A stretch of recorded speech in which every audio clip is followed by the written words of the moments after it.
Hello दोस्तों। आज हम शुरू कर रहे हैं हमारा यूनिट नंबर फर्स्ट।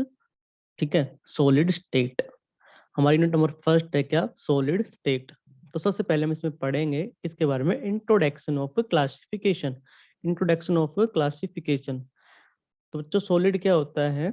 ठीक है, सॉलिड क्या होता है? The state of matter, the state of matter having definite mass and volume. ठीक है, मैटर की वह स्टेट जिसके पास जिसका डेफिनेट मास हो, वॉल्यूम हो एंड शेप, उसको हम क्या कहते हैं? सॉलिड स्टेट कहते हैं। ठीक है, तो सॉलिड स्टेट क्या है बेटा? तो हम सॉलिड किसे कहते हैं? मैटर की उस स्टेट को कहते हैं जिसका, ठीक है, डेफिनेट मास है, डेफिनेट वॉल्यूम है, डेफिनेट शेप है, उसको हम क्या कहते हैं? Solid state.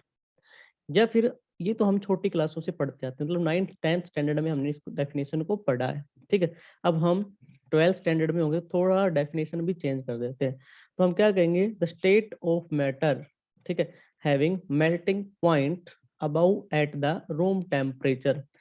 कहता है कि मैटर जिसका मेल्टिंग पॉइंट रूम टेम्परेचर से ज्यादा होगा, उसको हम क्या कहेंगे? Solid state. ठीक है, मैटर की जिस स्टेट का, ठीक है, मेल्टिंग पॉइंट रूम टेम्परेचर से ज्यादा होगा तो वह स्टेट कौन सी कहलाएगी? सॉलिड स्टेट कहलाएगी। ठीक है, तो the state of matter having melting point above at the room temperature. ठीक है, मैटर की जिस स्टेट का मेल्टिंग पॉइंट रूम टेम्परेचर से क्या होगा? ज्यादा होगा, उसको हम क्या कहेंगे? सॉलिड स्टेट कहेंगे। उसके बाद आती है बेटा प्रॉपर्टीज ऑफ सॉलिड। ठीक है, प्रॉपर्टीज ऑफ सॉलिड। तो solid have definite size, shape and volume. Solid का डेफिनेट साइज होता है, उसकी फिक्स शेप होती है, फिक्स क्या होता है? वॉल्यूम होता है। ठीक है, सॉलिड का डेफिनेट साइज होता है, उसका डेफिनेट शेप होती है, उसका डेफिनेट वॉल्यूम होता है। Solid are rigid and incompressible. ठीक है, सॉलिड क्या होते हैं? कठोर होते हैं और इनकम्प्रेसिबल, मतलब हम उनको कंप्रेस नहीं कर सकते। तो सॉलिड कैसे होते हैं? इनकम्प्रेसिबल होते हैं। ठीक है, हार्ड होते हैं तो इसका मतलब क्या होता है? इनकम्प्रेसिबल, क्योंकि हम उनको प्रेस नहीं कर सकते। इसका मतलब वो क्या है आपके पास में? सॉलिड जो होते हैं वो कैसे होते हैं? रिजिड होते हैं। Solid have high density. ठीक है, सॉलिड जो होते हैं उनकी डेंसिटी क्या होती है? ज्यादा। Solid intermolecular force are very strong. ठीक है, सॉलिड के अंदर जो फोर्स होता है, ठीक है, वो बहुत ही ज्यादा स्ट्रॉन्ग होता है। ठीक है, क्योंकि सॉलिड के अंदर जो कांस्टेंट पार्टिकल होते हैं वो बिल्कुल नजदीक नजदीक होते हैं। नजदीक क्यों होते हैं? क्योंकि उनके अंदर जो फोर्स जो है वो कैसा है? स्ट्रॉन्ग है। ठीक है, अट्रैक्शन क्या है? ज्यादा है। ठीक है, तो फोर्स ऑफ अट्रैक्शन क्या है? बहुत ही ज्यादा स्ट्रॉन्ग होता है। क्या फोर्स ऑफ अट्रैक्शन कह दो या इंटरमोलिकुलर फोर्स, तो सॉलिड के अंदर इंटरमोलिकुलर फोर्स बहुत ही ज्यादा स्ट्रॉन्ग होता है। Diffusion of solid is slow. ठीक है, सॉलिड का डिफ्यूजन है, उसकी जो रेट है वो बहुत ही कम होती है। जैसे किसके कंपैरिजन में? लिक्विड और गैस स्टेट के कंपैरिजन में सॉलिड स्टेट का जो डिफ्यूजन है वो क्या होता है? स्लो होता है। जैसे आपने देखा हो गैस में जैसे डीओ वगैरह आ जाते हैं आपके पास में, तो ठीक है, तो लगाने के बाद तुरंत उसकी फिटनेस हमारे तक पहुंच जाती है, तो उसके डिफ्यूजन जो होता है बहुत ही ज्यादा होता है। उसके बाद उससे कम किसका होता है? लिक्विड का। सबसे कम डिफ्यूजन की जो रेट है वो किसकी होती है? सॉलिड स्टेट की होती है। सॉलिड जो है वो अपन उनका हाई मेल्टिंग पॉइंट होता है एंड हाई बॉइलिंग पॉइंट होता है। ठीक है, सॉलिड का हाई मेल्टिंग पॉइंट और हाई क्या होता है बेटा? बॉइलिंग पॉइंट होता है।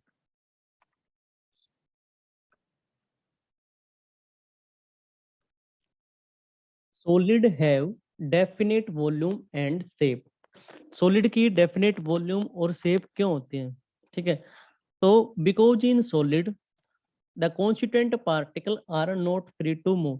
ठीक है, क्योंकि सॉलिड के अंदर सॉलिड के जो कांस्टेंट पार्टिकल हैं वो फ्री नहीं होते। ठीक है, इसलिए सॉलिड की डेफिनेट वॉल्यूम होती है, डेफिनेट शेप होती है। अब कांस्टेंट पार्टिकल क्या है? कांस्टेंट पार्टिकल वो आपके पास में भी क्या हो सकते हैं? एटम के हो सकते हैं, आयन के हो सकते हैं और मॉलिक्यूल भी हो सकते हैं। ठीक है, तो कांस्टेंट पार्टिकल में भी एटम्स, आयन एंड मॉलिक्यूल्स। तो सॉलिड के अंदर क्या होता है कि कहता है कि सॉलिड की डेफिनेट वॉल्यूम और डेफिनेट शेप क्यों होती है? क्योंकि सॉलिड के अंदर जो कांस्टेंट पार्टिकल होंगे, ठीक है, सॉलिड के अंदर जो कांस्टेंट पार्टिकल होंगे वो फ्री नहीं होते। ठीक है, इसलिए फ्री नहीं होने की वजह से उसका डेफिनेट वॉल्यूम होता है और फिक्स क्या होती है? शेप। अच्छा, कोई हमसे ये पूछे कि सॉलिड आर इनकम्प्रेसिबल क्यों होते हैं? प्रॉपर्टी तो हमने पढ़ी है कि भाई सॉलिड कैसे होते हैं? इनकम्प्रेसिबल होते हैं।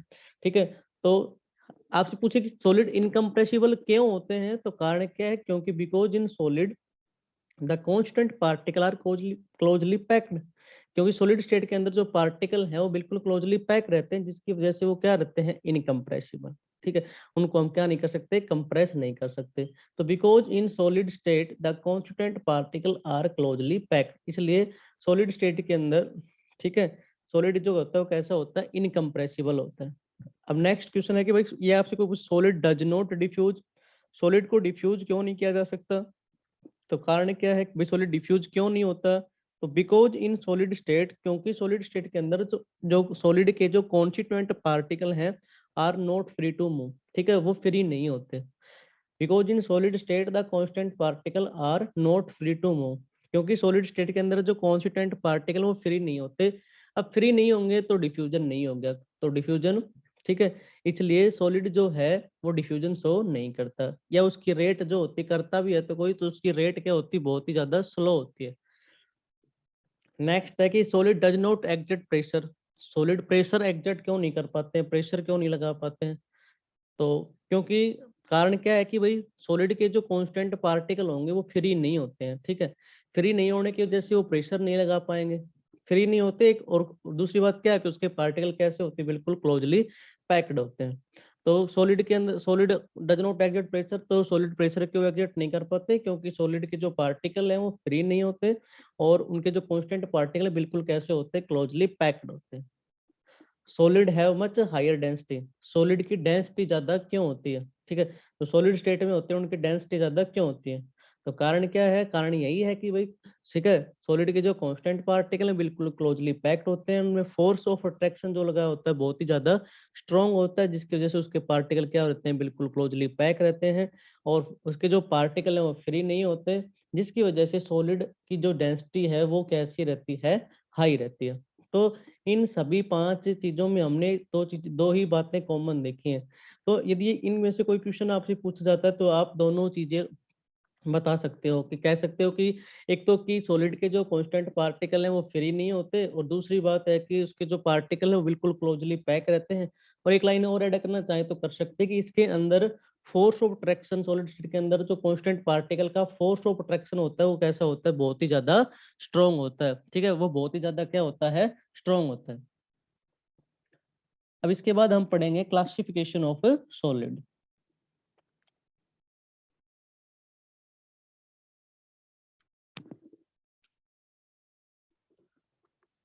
सॉलिड को हमने 3 भागों में डिवाइड किया है, ठीक है। नंबर 1 है क्रिस्टलाइन सॉलिड, अमोर्फस सॉलिड, और माइक्रो क्रिस्टलाइन, या फिर इसका दूसरा नाम क्या है, पॉली क्रिस्टलाइन सॉलिड। मेनली हम ज्यादा डिस्कस इस चैप्टर के अंदर किसको करेंगे, क्रिस्टलाइन सॉलिड के बारे में हम ज्यादा पढ़ेंगे, ठीक है। तो सॉलिड को हमने 3 भागों में डिवाइड किया है, क्रिस्टलाइन सॉलिड है, अमोर्फस सॉलिड है, उसके बाद है माइक्रो क्रिस्टलाइन या पॉली क्रिस्टलाइन सॉलिड है। उसके बाद है, तो बेटा जो हमारा क्रिस्टलाइन सॉलिड होगा, ठीक है, क्रिस्टलाइन सॉलिड होगा उसको हम 4 भागों में डिवाइड कर देंगे, ठीक है। तो 4 भाग कौन से होंगे, नंबर 1 आयनिक solid, number second covalent solid, number third molecular solid, number fourth metallic solid. तो क्रिस्टलाइन सॉलिड को हमने 4 भागों में बांट दिया, ठीक है, आयनिक solid, covalent solid, molecular solid और मेटालिक सॉलिड। लेकिन बेटा कोवलेंट सॉलिड के भी 2 भाग होते हैं, ठीक है, कोवलेंट सॉलिड फर्दर डिवाइड हो जाता है आपके पास में कितने में, 2 टाइप्स। तो कोवलेंट सॉलिड की भी कितने टाइप हैं, 2 टाइप्स हैं, 2 डायमेंशनल कोवलेंट सॉलिड और 3 डायमेंशनल कोवलेंट सॉलिड। तो कोवलेंट सॉलिड को भी 2 भागों में बांट दिया, 2 डायमेंशनल कोवलेंट सॉलिड और 3 डायमेंशनल कोवलेंट सॉलिड। सेम इसी तरह मोलिकुलर सॉलिड को भी 3 भागों में डिवाइड किया गया है, ठीक है। तो पहला नंबर फर्स्ट है polar molecular solid, number second है नॉन पोलर मोलिकुलर सॉलिड, और नंबर थर्ड है हाइड्रोजन बॉन्डेड मोलिकुलर सॉलिड। तो मोलिकुलर सॉलिड को 3 भागों में बांटा गया है, polar molecular solid, non polar molecular solid और हाइड्रोजन बॉन्डेड मोलिकुलर सॉलिड। आयनिक का कोई पार्ट नहीं होता और मेटालिक सॉलिड का भी कोई पार्ट नहीं होता। तो वन बाय वन हम सभी को क्या करेंगे, एक एक करके डिस्कस करेंगे। तो सबसे पहले हम पढ़ेंगे क्रिस्टलाइन और अमोर्फस सॉलिड, ठीक है, दोनों का डिफरेंस को लेकर एक साथ पढ़ेंगे क्योंकि डिफरेंस इसमें ज्यादा क्लियरिटी आएगी। तो क्रिस्टलाइन और अमोर्फस सॉलिड का क्या पढ़ेंगे बेटा, डिफरेंस।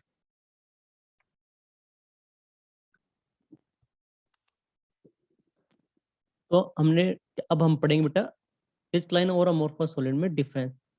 तो डिफरेंस देखें। क्रिस्टलाइन मतलब क्रिस्टल, क्रिस्टल का मतलब क्या होता है, रेगुलर। ठीक है बेटा, क्रिस्टल का मतलब क्या होता है, रेगुलर। तो those solid which have regular arrangement of the constituent particle are called as crystalline solid. मतलब वो सॉलिड जिसके अंदर, ठीक है, आपके पास में जो कॉन्स्टिट्यूएंट पार्टिकल हैं उनका अरेंजमेंट कैसा होगा, रेगुलर अरेंजमेंट होगा। ठीक है, पार्टिकल का जो अरेंजमेंट होगा वो कैसा होगा, रेगुलर अरेंजमेंट होगा। उसको हम क्या कहते हैं, क्रिस्टलाइन सॉलिड कहते हैं। जिसपे कांस्टेंट पार्टिकल का रेगुलर अरेंजमेंट हो उसको हम क्या कहते हैं, क्रिस्टलाइन सॉलिड कहते हैं। ठीक है, उसको हम क्या कहते हैं, क्रिस्टलाइन सॉलिड कहते हैं। जैसे इस यहाँ देखेंगे कि एक देखो पहले क्या है, ठीक है, ब्लैक कलर का स्फीयर है, फिर क्या है, ब्लू कलर, फिर ब्लैक, फिर ठीक है, ब्लू ब्लैक ब्लू, और फिर क्या है, ब्लैक। तो बिल्कुल अरेंजमेंट में है, एक बार ब्लैक है फिर ब्लू है, ठीक है, फिर ब्लैक है फिर ब्लू है। तो इसी प्रकार से फिर हमने यहाँ सेकंड रो में इसको कुछ इस प्रकार से एडजस्ट किया कि दोनों के बीच में आ जाए। ठीक है, ऐसे फिर ऐसे ही फिर वापस से फर्स्ट लाइन थर्ड लाइन जो है उसको फर्स्ट लाइन के जैसा लिखा है। तो मतलब बिल्कुल क्या है, सिस्टमेटिक ढंग से बिल्कुल अरेंजमेंट में है आपके पास में। ठीक है, सारा का सारा सिस्टम कैसा है, एक रेगुलर पैटर्न में है, एक अरेंजमेंट में है। तो क्रिस्टलाइन सॉलिड में क्या होता है कि यहाँ जो कांस्टेंट पार्टिकल जो होते हैं उनका जो अरेंजमेंट होता है बिल्कुल कैसा होता है, रेगुलर अरेंजमेंट होता है। ठीक है, कैसा होता है, बिल्कुल रेगुलर अरेंजमेंट होता है। ठीक है, रेगुलर अरेंजमेंट होता है। लेकिन अमोर्फस सॉलिड की बात करें तो अमोर्फस सॉलिड के अंदर, ठीक है, तो हमारे पास यहाँ पर, ठीक है, कांस्टेंट पार्टिकल का अरेंजमेंट रेगुलर नहीं होता। तो those solid that does not have regular arrangement of the constituent particle are called as amorphous solid. मतलब वो सॉलिड जिनका रेगुलर अरेंजमेंट नहीं होता किसका, कॉन्स्टिट्यूएंट पार्टिकल का, उसको हम क्या कहते हैं, अमोर्फस सॉलिड कहते हैं। जैसे हम देख रहे हैं कि एक साथ क्या है, ब्लू ब्लू, फिर क्या है, रेड कलर के, फिर ऑरेंज कलर के। तो सारे क्या है, एक जगह मिक्सअप जैसा लग रहा है, सब कुछ एक जैसा लग रहा है देखने में। ठीक है, तो ये क्या है, इनका अरेंजमेंट कैसा है, रैंडमली है। ठीक है, इनका अरेंजमेंट कैसा है, रैंडमली है, बिखरा पड़ा है। ठीक है, तो मैनर में नहीं है, ठीक है, रेगुलर नहीं है। तो अमोर्फस सॉलिड में क्या होता है कि, ठीक है, जो सॉलिड है वो does not have regular arrangement of the constituent particle, उनमें पार्टिकल का रेगुलर अरेंजमेंट नहीं होता। ठीक है, उसको हम क्या कहते हैं, अमोर्फस सॉलिड कहते हैं। अब इनकी प्रॉपर्टी की बात करें तो इसमें जो पहली प्रॉपर्टी क्रिस्टलाइन सॉलिड के अंदर, तो क्रिस्टलाइन सॉलिड है long range order as well as short range order. तो क्रिस्टलाइन सॉलिड के अंदर जो ऑर्डर होगा इनका, ठीक है, ये लॉन्ग रेंज ऑर्डर भी हो सकता है और आपके पास में शॉर्ट रेंज ऑर्डर भी हो सकता है। इनका जो ऑर्डर है, अरेंजमेंट का जो ऑर्डर है वो आपके पास में लॉन्ग भी हो सकता है और शॉर्ट भी हो सकता है। लेकिन अमोर्फस सॉलिड की बात करें तो क्योंकि इनमें हमने देखा कि इनका जो अरेंजमेंट है वो रैंडमली होता है, तो इनका जो ऑर्डर होता है, रेंज होती है, वो कैसी होती है, बिल्कुल शॉर्ट रेंज ऑर्डर होता है। इनका कैसा होता है, बिल्कुल शॉर्ट रेंज ऑर्डर होता है। ठीक है, तो नंबर सेकंड पॉइंट की बात करें तो क्रिस्टलाइन सॉलिड है वो शार्प मेल्टिंग पॉइंट। ठीक है, क्रिस्टलाइन सॉलिड का जो मेल्टिंग पॉइंट होता है वो कैसा होता है, शार्प।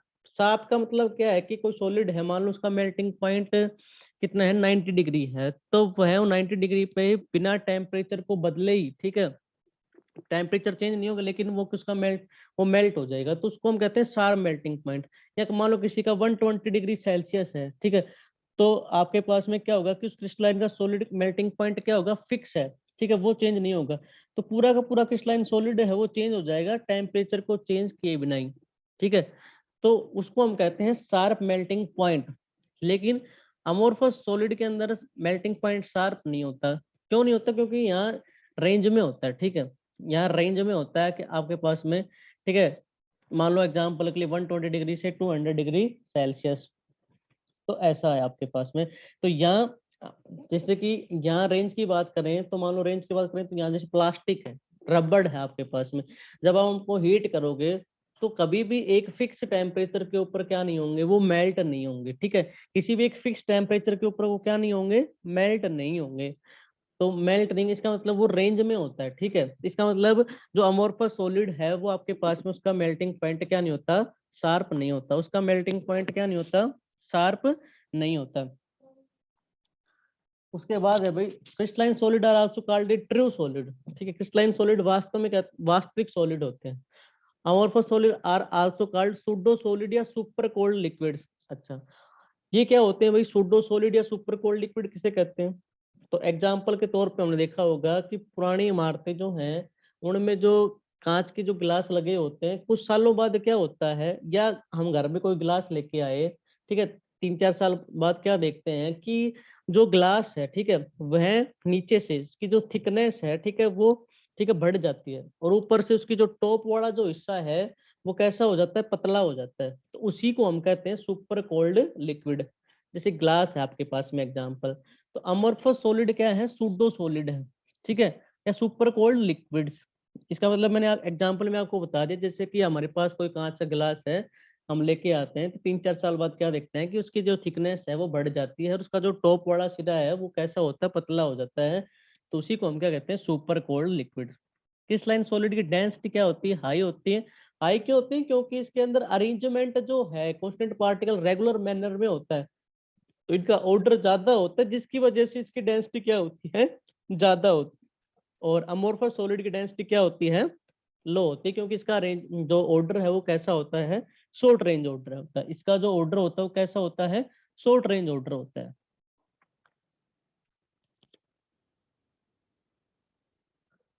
नंबर 6 पॉइंट है हमारा, crystalline solid are anisotropic in nature. Crystalline solid का जो नेचर होता है वो कैसा होता है, एनआइसोट्रोपिक होता है। ठीक है, कुछ बच्चे इसमें लॉजिक लगा देते हैं, जैसे कि अमोर्फस है यहाँ पर, तो इसका भी ए वर्ड है, तो कई बार इसको किस में लिख देते हैं, अमोर्फस वाले में लिख देते हैं। तो इसमें ध्यान रखना है आपको, क्रिस्टलाइन सॉलिड का नेचर जो होता है वो कैसा होता है, एनआइसोट्रोपिक होता है। कैसा होता है, एनआइसोट्रोपी होता है। एनआइसोट्रोपी होता क्या है, इसमें क्या होता है कि different physical property in different direction. जब हम उसके, ठीक है, क्रिस्टलाइन सॉलिड में चेक करेंगे तो अलग अलग, ठीक है, डायरेक्शन में जाएंगे तो वहां पर उसकी फिजिकल प्रॉपर्टी भी क्या आएगी, बिल्कुल अलग आएगी। ठीक है, डिफरेंट डायरेक्शन में क्रिस्टलाइन सॉलिड की प्रॉपर्टीज कैसी होती हैं, अलग अलग होती हैं, डिफरेंट डिफरेंट होती हैं। तो उसी को हम क्या कहते हैं, एनआइसोट्रोपी। तो क्रिस्टलाइन सॉलिड का जो नेचर है वो कैसा होता है, एनआइसोट्रोपी नेचर होता है। एग्जाम्पल जैसे NaCl है, KCl है, क्वार्ट्ज है, ठीक है, जिंक ब्लैनेड है, ठीक है, CF2 है। तो ये आपके पास में एग्जाम्पल हो गए किसके, क्रिस्टलाइन के। अमोर्फस जो होता है उसका जो नेचर होता है वो कैसा होता है, आइसोट्रोपिक नेचर होता है। ठीक है, अमोर्फस सॉलिड का जो नेचर होता है वो कैसा होता है, आइसोट्रोपिक नेचर होता है। आइसोट्रोपिक का मतलब क्या होता है कि सेम फिजिकल प्रॉपर्टीज रहेंगी आपके पास में डिफरेंट डायरेक्शन के अंदर। ठीक है, यहाँ हम अलग अलग डायरेक्शन में जाएंगे लेकिन फिजिकल प्रॉपर्टी कैसी आएंगी, सेम आएंगी। सेम क्यों आएंगी, कि आपने इसके अरेंजमेंट में देखा था कि इसके पार्टिकल रैंडमली बिखरे हुए होते हैं। तो मतलब एक बिल्कुल शॉर्ट रेंज का ऑर्डर का होता है, पार्टिकल ऐसे रैंडमली तो दिखने में एक जैसा लगता है, तो उसकी फिजिकल प्रॉपर्टी कैसी आती है, सेम आती है। और यहाँ हमने देखा था कि एक बार ब्लैक था, फिर ठीक है, फिर ब्लू था, ब्लैक था, फिर ब्लू था। तो अलग अलग डायरेक्शन में जाएंगे तो वहाँ इसकी फिजिकल प्रॉपर्टीज कैसी आएंगी, अलग अलग आएंगी। तो अमोर्फस सॉलिड में एग्जांपल की बात करें तो एग्जांपल क्या क्या होंगे, जैसे रबड़ है, प्लास्टिक है, ठीक है, वापस से रबड़ लिख दिया मैंने, रबड़ है, प्लास्टिक है, टिन होता है, सिलिका होती है आपके पास में, ठीक है, high molecular mass, polymer, polymer भी होते हैं जिनका मोलिकुलर मास क्या होता है, ज्यादा होता है। तो ये था हमारा डिफरेंस था दोनों के बीच में, क्रिस्टलाइन और अमोर्फस सॉलिड के बीच में। अब बात आती है पॉलीक्रिस्टलाइन सॉलिड की, जो हमने नंबर थर्ड दिया था, पॉलीक्रिस्टलाइन सॉलिड। तो पॉलीक्रिस्टलाइन सॉलिड क्या होते हैं कि भाई those solid which appears to be amorphous, ऐसे सॉलिड जो हमें किससे मिलते हैं, अमोर्फस सॉलिड से मिलते हैं, लेकिन उनका नेचर जो होता है वो कैसा होता है, क्रिस्टलाइन नेचर होता है। तो those solid which appears to be amorphous, ठीक है, सॉलिड हमें किससे अपीयर होते हैं, अमोर्फस से, लेकिन उनका नेचर जो होता है वो कैसा होता है, क्रिस्टलाइन नेचर होता है। लेकिन उनका जो नेचर होता है वो कैसा होता है, क्रिस्टलाइन नेचर होता है। उसी को हम क्या कहते हैं, पॉलीक्रिस्टलाइन सॉलिड। उसी को हम क्या कहते हैं, पॉलीक्रिस्टलाइन सॉलिड। एग्जाम्पल जैसे मेटल पाउडर, एग्जाम्पल जैसे भाई मेटल पाउडर।